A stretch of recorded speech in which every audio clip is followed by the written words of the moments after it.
Bonjour et bienvenue sur travaildomicile.eu, le site des bonnes méthodes pour se créer un revenu sur Internet.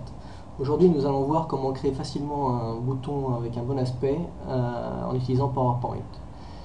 Donc la première étape pour faire ceci, c'est avant tout de choisir la taille de la présentation PowerPoint. Donc ici, j'utilise PowerPoint 2007 en anglais, mais c'est la même chose dans toutes les versions de PowerPoint. Si vous cliquez ici sur Design, Page Setup, là vous pouvez ici choisir la taille en fait. Donc on va choisir une taille 6 cm de large sur 3 cm de haut. On garde le format paysage, on clique OK et on a donc ce nouveau format qui est ici bien sûr grossi. On voit en bas ici à droite que c'est grossi à 400%, ce qui permet de travailler dans le détail.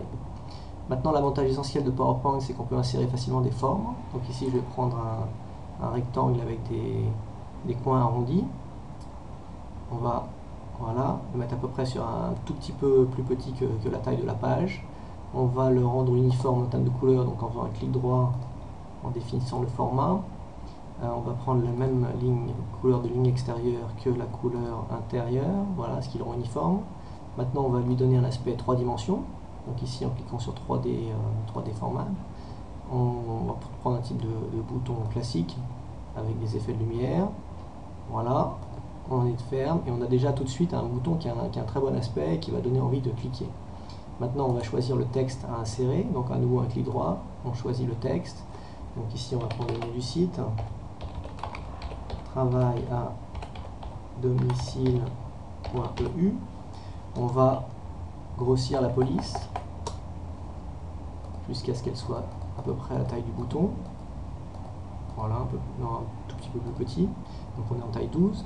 Maintenant, dès qu'on clique ailleurs, on revient sur cet aspect 3 dimensions avec le lien qui s'affiche. Maintenant, la dernière étape, c'est de sauvegarder ce bouton non pas en format PowerPoint, mais en format image. Donc ici, si vous cliquez sur enregistrer sous, vous allez découvrir de nombreuses options. Au lieu de PowerPoint présentation qui est en fait l'option par défaut, on va choisir un format image. Donc on a GIF, JPEG, PNG. Donc je vais prendre PNG, souvent de meilleure qualité, même si c'est un peu plus lourd. On va appeler la présentation bouton 3D et on va la sauvegarder. Maintenant, vous allez avoir un message qui s'affiche qui vous demande si vous voulez faire une sauvegarde d'image pour chaque slide ou uniquement pour le slide actuel. Bon, ici, il n'y en a qu'un seul, donc on va prendre juste Current Slide. Et voilà, maintenant, vous avez un bouton qui a été sauvegardé en format PNG que vous pouvez insérer directement dans votre site et qui a un aspect tout à fait professionnel et qui a été fait en moins de 3 minutes. Merci beaucoup de votre attention et à très bientôt sur travaildomicile.eu.